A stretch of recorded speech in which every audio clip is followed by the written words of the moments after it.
Good morning. Welcome both here in the sanctuary and online on YouTube to the Unitarian Universalist Church of St. Petersburg Sunday service. We are on the unceded ancestral lands of the Tocobaga and Seminole Native people. Now I go to the part where I say, my name is Ben Atherton-Zeman, and I'm the minister here, and I'm super excited to bring you today's worship service. It's called What is the Work of Love, number 3 in our series of 4 love themes for February, and today's worship associate is Bill Motter. Thank you, Ben. If you want a church where we believe going to grade school, high school, and college, attending church services and concerts, and shopping for groceries shouldn't result in death by gun violence, where we believe women should be in charge of making their individual reproductive decisions, and where we believe it is our duty to protect this earth, our earth, from toxic chemical spills. I have good news for you. You may have found your church home. Fantastic. Bill wrote that. Wasn't that good? Yes. I am really excited because we don't have any verbal announcements today. That takes so much time, but now we can just go right on to the rest of our worship service.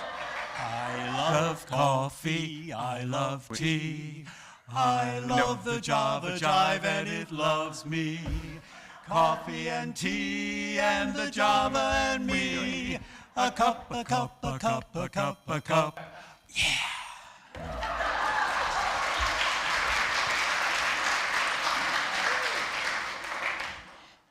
Hey, Rich and Dana, isn't coffee hour great? This is awesome. So many people here. I'm amazed that we do this every week. When I first was introduced to the UU, they did it every week. I couldn't believe it. What a wonderful opportunity for people to bond and improve friendships, fellowship with each other. It's tremendous. I know, and when I was growing up in church, I remember one Sunday a month, my mother would be in the kitchen baking furiously and swearing, because that's what she did when she baked. And we would run, all of us, and because she would bring in a whole bunch of cookies to help out the church once a month.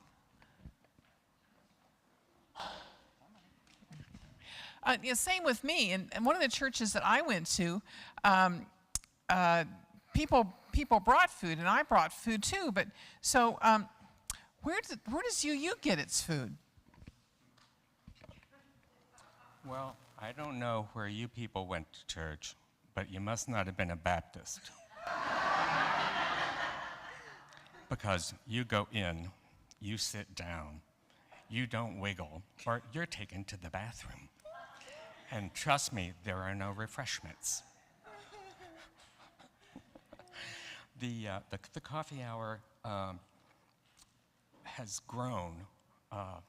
The first 6 or 8 weeks that the church was reopened, I offered to help Kevin because he was kind of a one-man band there.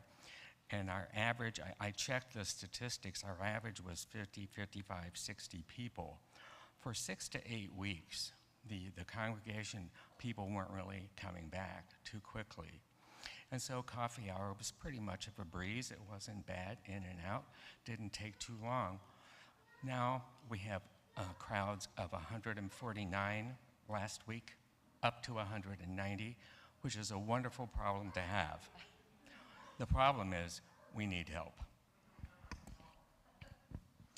So at the church that I used to go to, a lot of people helped out with the coffee hour, the fellowship. Sometimes whole ministry teams would sign up to do a coffee hour, like the deacons, because I was a deacon. And something else that families would do. A whole family would get together and help with kids and the moms or the dads or the parents. And something else that folks did, sometimes they paired up, because I was single at the time, so I would just ask somebody else in the congregation, hey, could you help me do this coffee hour? Did you know how great everybody here is at UU St. Pete? I bet they'd love to help. Ideally, what we're looking for is for one of the people on the committee to be a lead person who knows the basic functions of the kitchen and the machinery and the dishwasher and all that. And then hopefully 2 volunteers, possibly 3, to set up. It takes about 2 hours, believe it or not, to do this. And then we would ask for a separate volunteer, two people to assist with the cleanup, to help like the committee member, the lead person. It would really lighten the load on everyone. Kevin, due to personal or restraints, he has had to step back because of pain with standing. And so he's going to volunteer on an intermittent basis, but he's no longer doing it. So we formed this committee. So didn't we put an insert in the program this morning? Yeah. So one side is so people can sign up to bring food if they can do that, and choose a Sunday to do that.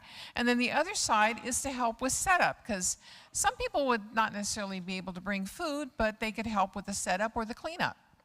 And if you're like me, I would bring food because I would buy it, which I did today, or a couple of times in the last few months, I just put money in our little donation cup because I just didn't have the time, but I knew that would help out a lot.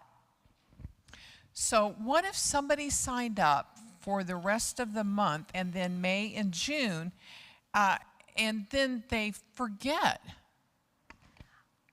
I happen to be really good with computers, and I'm going to email you and remind you that it's your week, or I'll call you personally. You won't be able to forget. Now, just so you know, we're going to have the quarter-sized little white donuts. I made those at home, all by myself. Yes, I did. I slaved over those little donuts. Did you say quarter-sized donuts? Please, sir, can I have some? Please thank the hospitality team for their work and for their announcements. Fill out those forms and give them to one of them. All 3 of them will be available during coffee hour. Thank you for clapping. You can clap some more.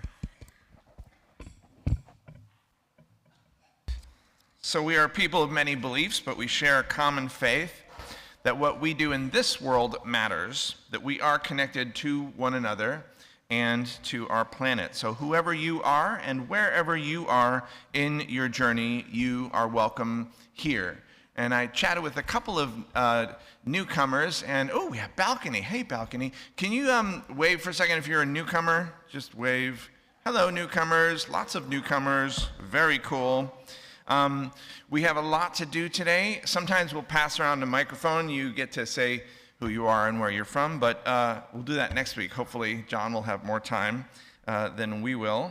But now it's Bill's turn to say this.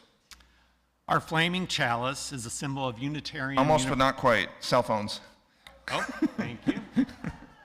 Thank you for silencing your cell phones. Our evolving safety protocol is designed to protect the most vulnerable, and masks are strongly encouraged but optional in our worship service. Let's take a moment to greet our neighbor, but remember to get consent if you plan to hug or shake their hand.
Our flaming chalice is the symbol of Unitarian Universalism.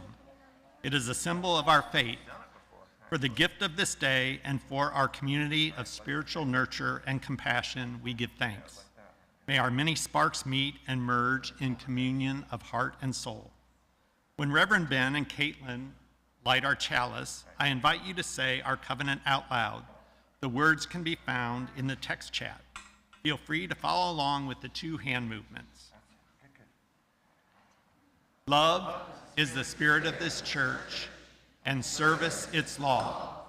This is our great covenant, to dwell together in peace, to seek the truth in love, and to help one another.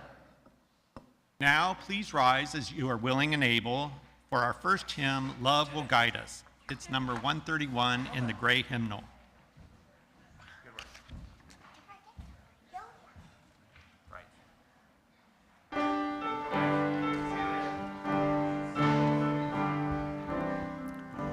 Love will guide us, peace has stride us, hope inside us will lead the way on the road from greed to giving. Love will guide us through the hard night. If you cannot sing like angels, if you cannot speak before thousands, you can give from deep within you. You can change the world with your love. Love will guide us, peace has tried us, hope inside us will lead the way. On the road from greed to giving, love will guide us through the hard night. You may be seated. Any children who wish to can come forward for our time for all ages. But I did want to add that if you can sing like an angel, you should speak to me.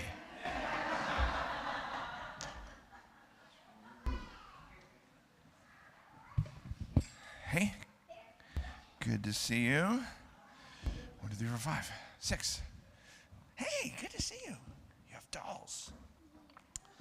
All right. Come on up, take your time. I am going to give stones to all of you. Who would like to receive a stone first? Caitlin, you did the chalice lighting. Thank you. You want to do it? I saw your hand first. All right, remind me of your name. Raya. All right, so Raya is going to receive a stone. There's 2 stones. Why don't you just go ahead and take one of them? They kind of look the same, right? All right, so I'll get you in a minute. And so Raya, that stone, you get to choose which stone you keep, but that stone I just handed to you, and this one is going to now disappear, as you will see.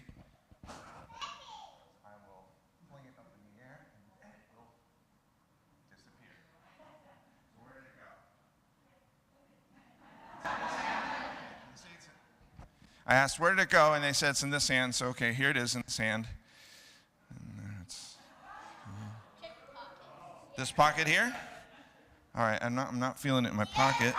The other pocket, I got to still hold the microphone. This has a wallet. Do you want? No, I keep that. Do you want a wallet? Oh, hey. Oh. Do you guys know Allison Longkey? Okay, sorry, I'm just going to grab this real quick. All right, there we go. All right, so which stone do you want? This stone or the other one? This one there? How come? Like what? I don't know why. Don't know why. Ryan wants the first stone. You want the magic stone? Okay, cool. All right, great. So if he had said, I want the magic stone, the lesson would have been, why? Because I did some work with it, right? The work of love. And it would have been a great lesson to lead into the bigger lesson. You get to choose your own stone, whichever one you want, for whatever reason you like it. Whether or not I have done work with the stone. Yeah, you can have two. All right. All right, I got more. You get a rock too, if it's okay with your mother, because it's a choking hazard when you're your age. You get your own, honey. And let us sing them to their classes, shall we? Lillian has two. Does that mean everyone gets two? Go now in peace, go now in peace. May the spirit of love surround you everywhere, everywhere you may go. I have two microphones. Now we come to the time in our worship for joys, sorrows, and concerns. And those of you on YouTube, I haven't forgotten you. You are not here in the room, but your presence is felt. So please type your joys and your sorrows into the text chat and share them with the others on YouTube Live. I know there are a lot of you today. For the rest of you, you had cards that you filled out and gave to me, or you emailed me during the week. There's still time if you want to quickly write one and then bring one up, or have someone bring it up for you. And right now we'll have, who's putting stones in the water, Bill? John Motter will John place Motter a is stone putting in the stones in the water. Fantastic. The first stone is from Virginia and Cal Fox. Joy for our renewed UU St. Pete. Joy for Reverend Ben and the staff. Joy for all the volunteers working tirelessly to create a thriving community of love, acceptance, and service. Stone of sorrow and concern from Aaron Joseph for the loss of lives and life-threatening injuries from the shootings at Michigan State University. Aaron's sister is a professor there, and she was in the building when the shootings took place just 4 hours before the shootings occurred. Fortunately, she's safe. But let us mourn the loss of those who are not safe, and let us continue to work to end gun violence. A stone of concern from Doug Elliott. Connie Hubbard is traveling to Ohio in order to give her daughter, Mindy, assistance with a difficult time in her life. A stone of concern from Kelly McGraw, who asks us to please send love and positive thoughts to her family. And a stone of sorrow and concern from Ian O'Hara, whose wife Denise has been diagnosed with cancer. A stone of sorrow from Edna Whistler, quote, that my beloved country has yet to enact an assault weapons ban, even though brutal tragedy keeps unfolding, and no one is safe from it, from sea to shining sea. And from Barbara Archibald, a stone of joy and sorrow, thanking everyone for their expressions of sympathy and love for Tom. They were beautiful and moving. I will keep them to look at from time to time. A stone of concern from Deb, whose friend Kevin was just diagnosed with prostate cancer and is in the midst of uncertainty, prognosis, treatment, action, or inaction. What's next? And a stone of concern from Ryan Richardson, whose cousin's daughter, Emma Pavo's dorm was under fire at Michigan State University, and all the students affected by the gun violence. May we bring to mind and hold close to our hearts Aaron's sister, Connie, Barbara, I'm not remembering everyone's names, Deb's friend Kevin, all those known and unknown, Kelly DeGraw's family, all those known and unknown who are facing health concerns. And may we also continue working for universal health care in this nation, so no one need worry about the financial burden in receiving needed health care. May all who are facing challenges find a comforting presence in the warmth and fellowship and community. And John, let's put one final stone for those joys and sorrows that remain in our hearts. perhaps too tender to yet be spoken aloud. And let's take about a minute of silence together.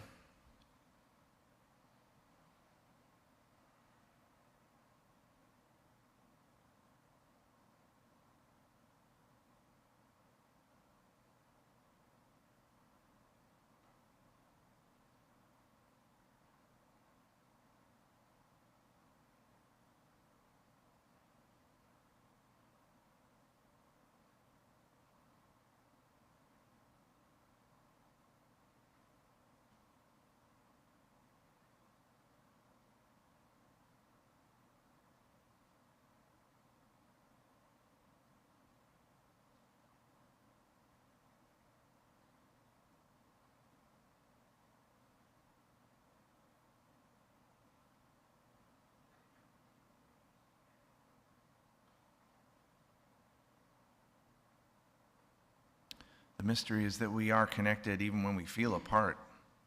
So let us rejoice in our beloved community that makes of the many one. So may it be.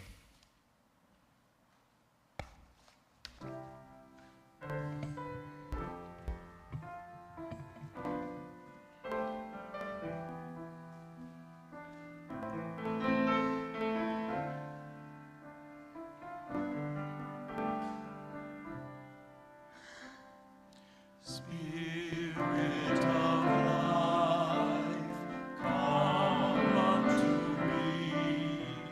Sing in my heart all the stirrings of compassion. Blow in the wind, rise in the sea. Move in the hand, giving life the shape of justice. Roots only grows, wings set me free. Spirit of life, come to me, come to me.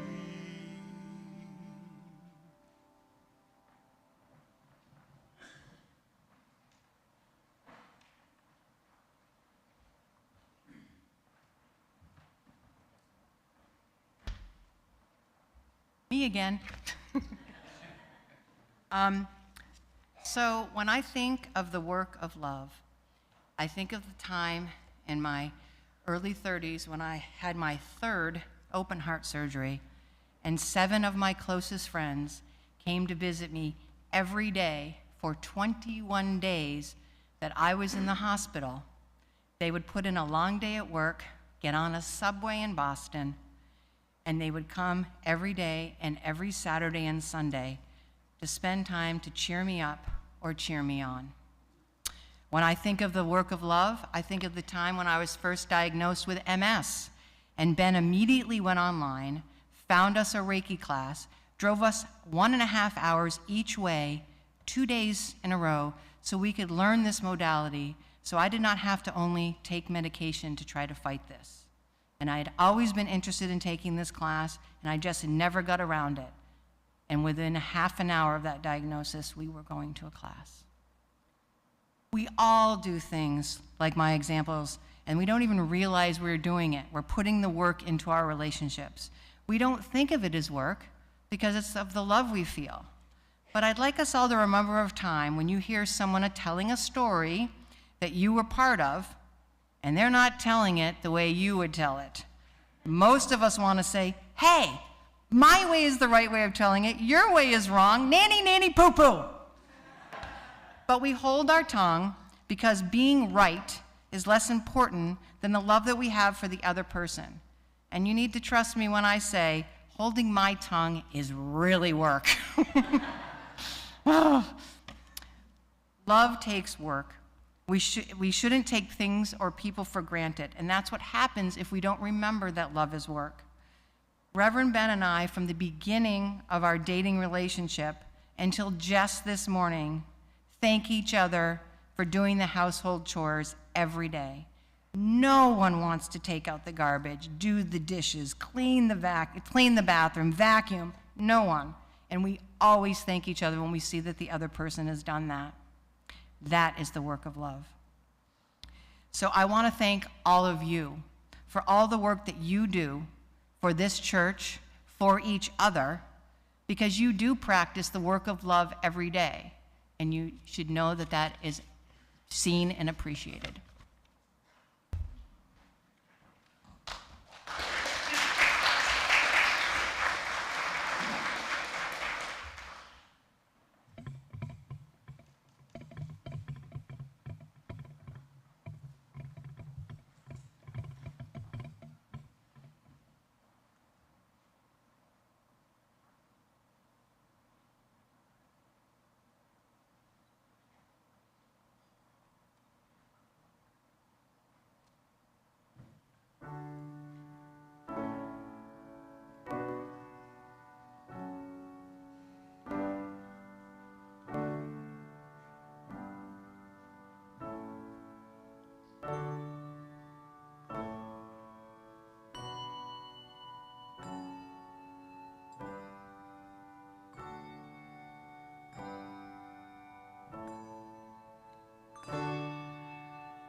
Now that's the work of love. I mean, and it takes work, like Lucinda said. I mean, if I spontaneously decided, okay, I'll join the bells, this will be fine, I'll just grab a bell, like it wouldn't have sounded like that, right? I would have messed the whole thing up. And part of me wishes that I could have done that it were that easy, just grab a bell and do it. But maybe it's better that it takes work. Maybe loving one another and loving this world should take work. Maybe some things shouldn't be that easy. So, what is the work of love? I'm really asking you on the YouTube text chat what you think the work of love is, and anyone can raise your hand and I'll repeat it so that folks online can hear it. Yeah. Yeah. Knowing when to be silent. Thanks, Dana. Yeah, James. Volunteering for coffee hour. The hospitality team is happy you said that. Cooperating. Talking. Compromising. Ooh, listening, even to something I don't want to hear. Balcony. What? Forgiving. Balcony. Reaching out, being supportive. Is that what you said, Karen? Being supportive. Loving unconditionally. Thanks. Putting in time and effort. Yeah. Facing fear. All right, if that's the work of love, what's the opposite of that? What's the, what? Being selfish, yep. Being judgmental. Criticizing. Not volunteering for coffee hour.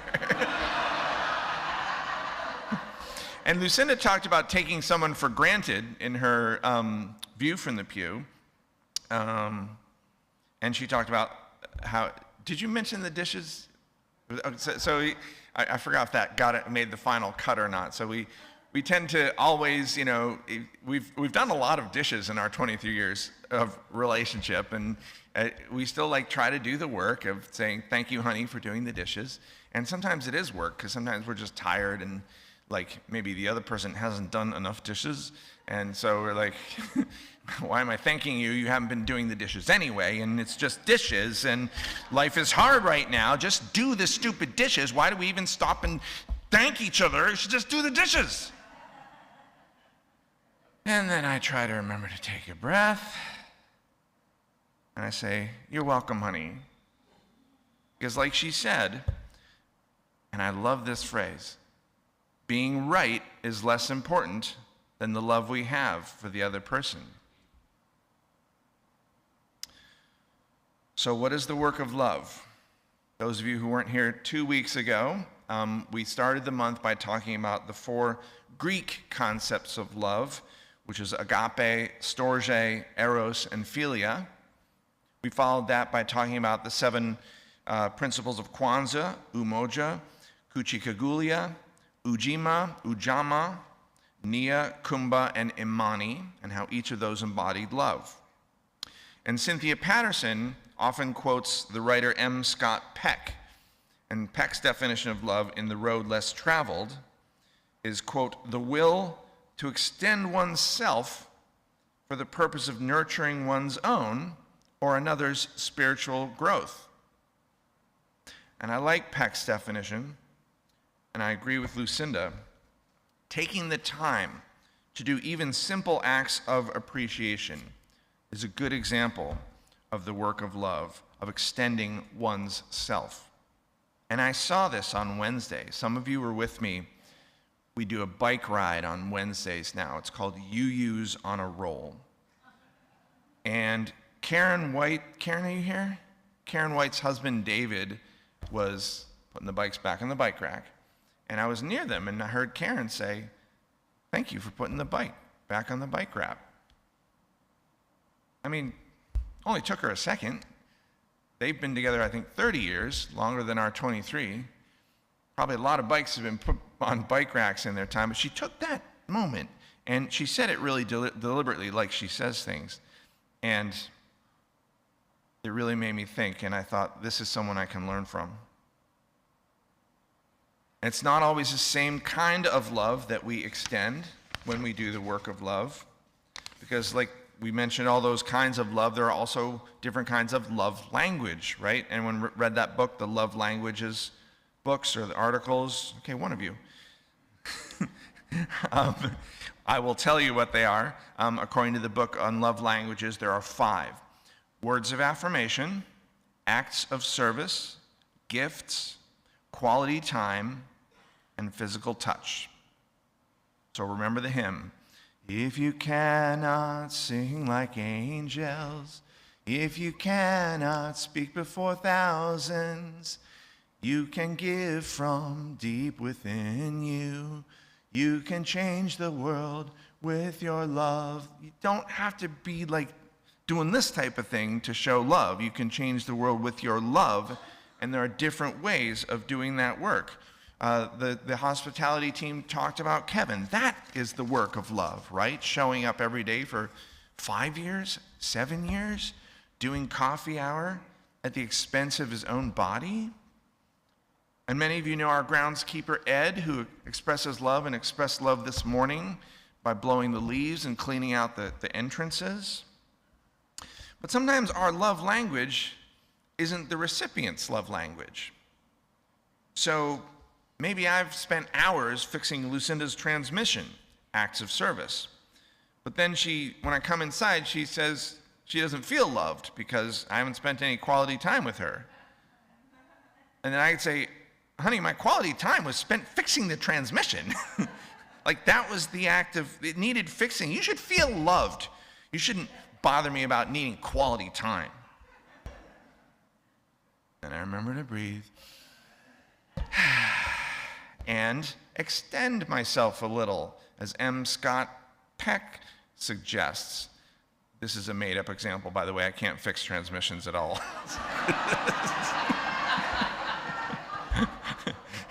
So that might be the extending, was to learn to fix a transmission. Or a better example is buying Hallmark cards, which I told you last week or the week before is a stretch for me because I'm cheap. But Lucinda said that's what she wanted. That is her love language, is cards. So I sucked it up and I bought cards and I continue to buy cards. But the point is, I can work all day on building a transmission and fixing one, and it's not going to result in Lucinda feeling loved, no matter how much I want her to feel loved. I can growl and complain. She should be grateful for the transmission work, but we can't make someone feel what they don't feel. And we especially can't make them feel loved. Again, it's not about being right. I can think that I'm right, that being the transmission was good love work, but my being right, remember what she said? It's less important than the love I have for her. What else is the opposite of love? Because I think maybe that's it. Maybe telling someone you should feel loved. Telling someone what I'm doing is love when it's not. That's not love. That's gaslighting. We talked about this last week. We talked about unsanctioned love.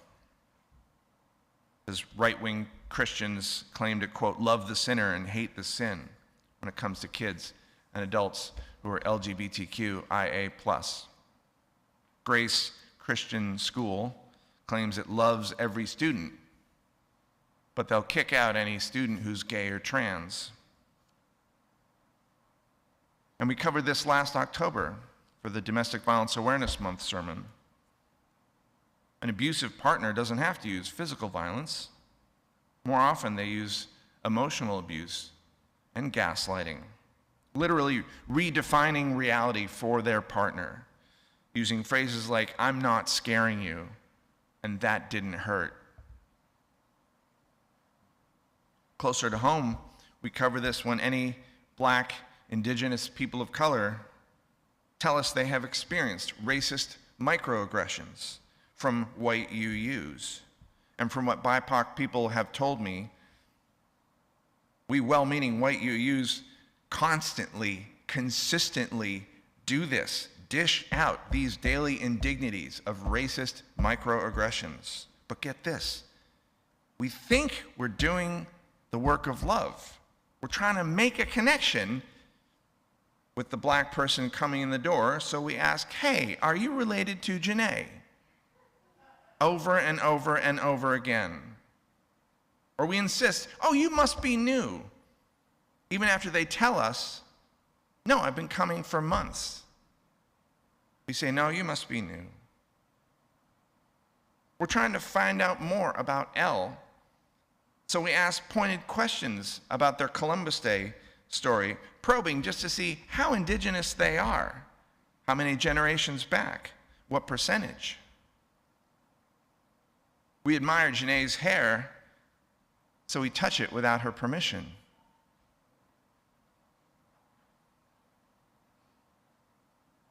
The intent is not as important as the impact. And being right is less important than our love work.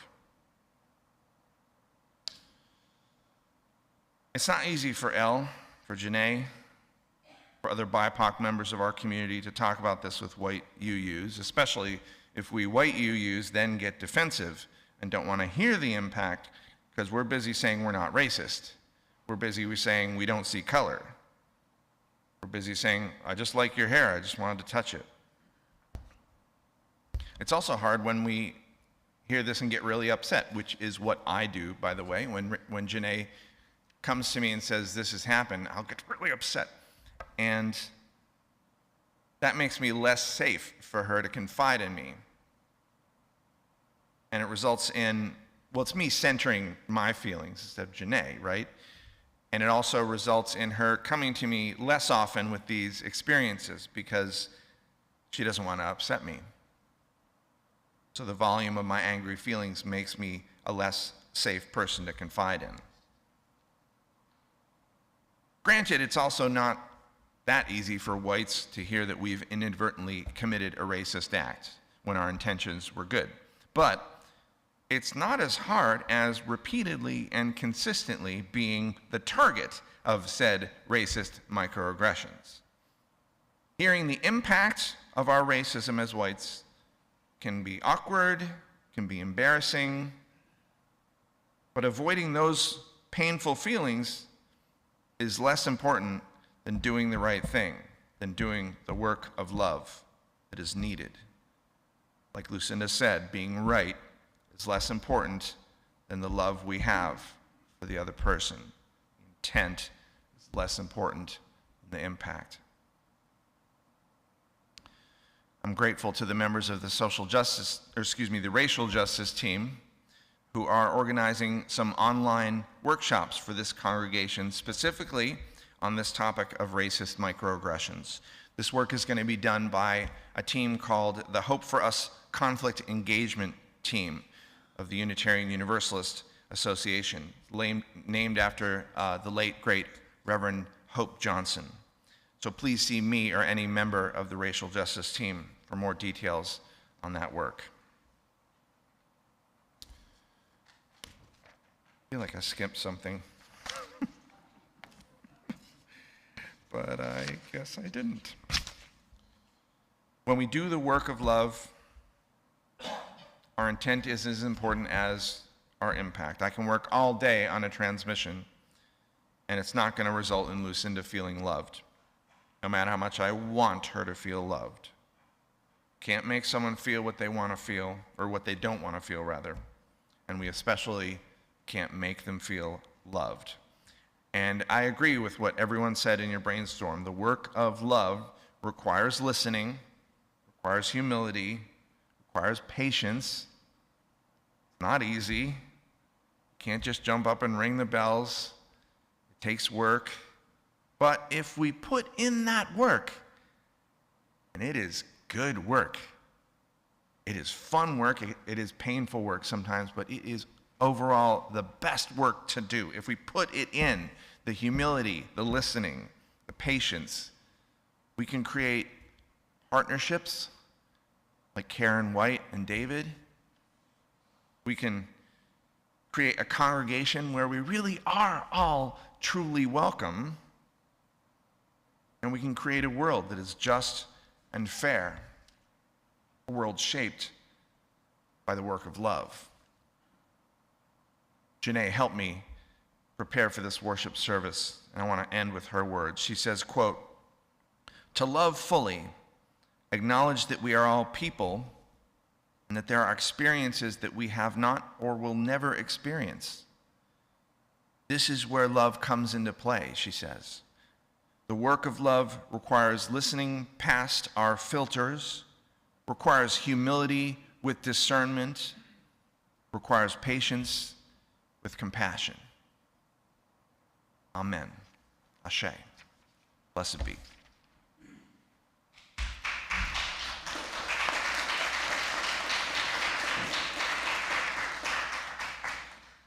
Now let us remember our connection to one another, and let us not forget our contributions to support the means to those connections.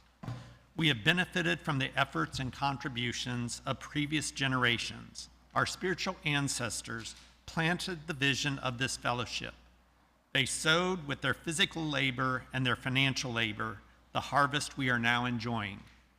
We follow in their footsteps and plant trees, knowing that we might not be the ones who harvest their fruits or see their grandeur. May our offerings be one of the many ways in which our hands and the intentions of our heart make manifest our love for one another and the world. In the sanctuary, the offering will now be given and received.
So we did have time for new folks to introduce themselves. I never know how long these things are going to go.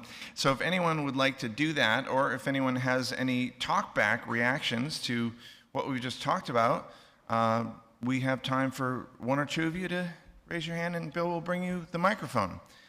And I'm also stalling for time while Aaron gets to the organ. Oh, we have another thing?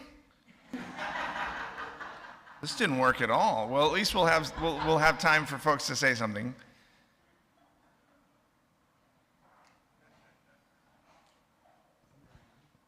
Yeah. Can you hold on a second, Gloria? Sorry. There's a microphone coming to you. Everyone to hear what you have to say.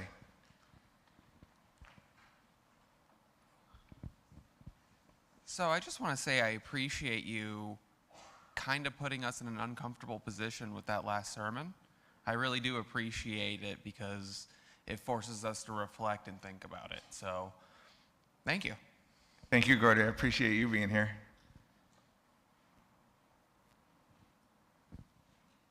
You folks?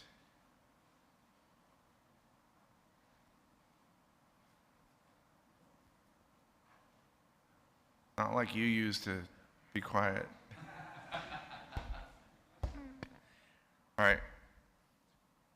We'll have more time with coffee hour, and you can sign up using the extra time.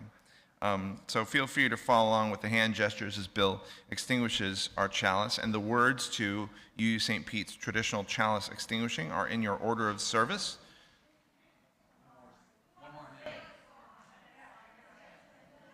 We're doing a hymn? We're doing a hymn. So please Whatever we're rise doing. as you're willing and able for hymn number 1014, Answering the Call of Love. Oh, I love that hymn. That's a better idea. Oh, wait. Yeah, we got Just an intro. wanted to say that Jason Sheldon, who wrote this hymn, was actually given some loving advice by disabled people, saying that standing on the side of love was leaving them out of the picture. So he has recommended that instead of singing that, we're going to sing Answering the Call of Love. But don't be surprised if I, for one, make a mistake and still say standing on. But I hope you'll love me even though I've made a mistake. We'll love you. Yes, okay. Answering the Call of Love.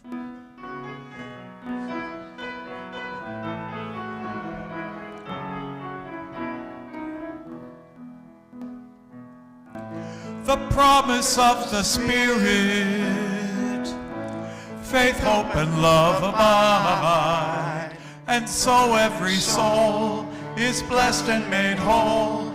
The truth in our hearts is our guide. We are answering the call of love.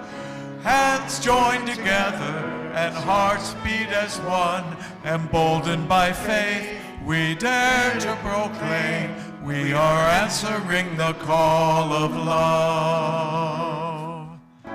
Sometimes we build a barrier to keep love tightly bound, corrupted by fear, unwilling to hear, denying the beauty we found. We are answering the call of love. Hands joined together as hearts beat as one, emboldened by faith, we dare to proclaim we are answering the call of love. A bright new day is dawning when love will not divide. Reflections of grace in every embrace, fulfilling the vision divine. We are answering the call of love. Hands joined together as hearts beat as one, emboldened by faith, we dare to proclaim we are answering the call of love. We are answering the call of love. I invite you to remain standing as we extinguish our chalice. Like I was saying before, the language is in your order of service, and the movements are head, heart, and twinkles. We extinguish this flame, but not the light of truth, the warmth of love, or the fire of courage. These we carry in our hearts out into the world. You may be seated while Aaron plays our postlude as soon as he gets up to the organ. This is when I should have stalled for time. I remember the thing I forgot. I was going to talk about it was actually the perfect lesson to have our young man say, no, that's not the stone I wanted, because my love language of, ooh, magic stones are cool, was not his love language of, I just want the other stone.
Our closing words are from a UU church in New Jersey. Let us keep opening our eyes to see what is beautiful. Let us keep opening our minds to learn what is true. Let us keep opening our hearts to love one another. And now please join us for coffee hour in Gilmore Hall. Blessings.